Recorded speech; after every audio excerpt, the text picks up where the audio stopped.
জুলাই আবার নামবে, আবার নামাইতে হবে ভাই। আমরা যৌতিক দাবি নিয়ে আসছিলাম, তারপরেও ভাই এভাবে টিয়ার শেল সাউন্ড গ্রেড মারছে ভাই বিতর্কিতভাবে। তারা যদি বলে যে আন্দোলন যৌতিক, আমরা সরাসরি চলে যাব ভাই। আমাদের আন্দোলনটা পুরোপুরিভাবে যৌতিক, কোনো অযৌতিক কোনো দাবি নিয়ে আমরা আসি নাই। হাসান আব্দুল্লাহ ভালো ট্রিটমেন্ট পাইছি, আসিফের সাজিশের।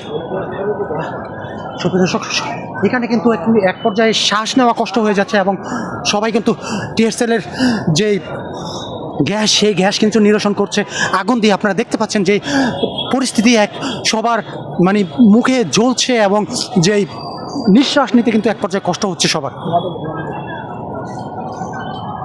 ভাই একটু বলবেন প্লিজ, ভাই কেউ যদি কিছু বলতেন তাহলে ভালো হতো, প্লিজ প্লিজ ভাই। ভাই সিচুয়েশনটার কন্ট্রোলে নাই ভাই। জুলাই আবার নামবে, আবার নামাইতে হবে ভাই।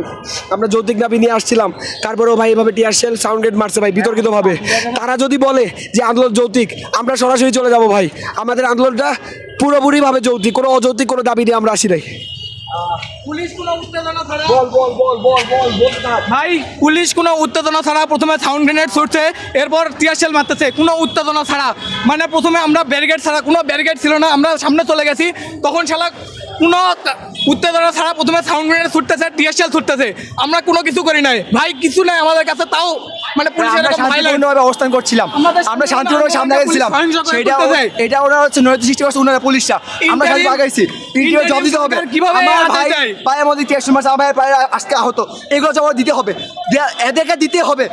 এরা আমাদেরকে শান্তিপূর্ণ আন্দোলনের মধ্যে সৃষ্টি করছে, দিতে হবে। শান্তিপূর্ণ আন্দোলনে উপদেষ্টাদের ডাকা হলেও তারা আসে না।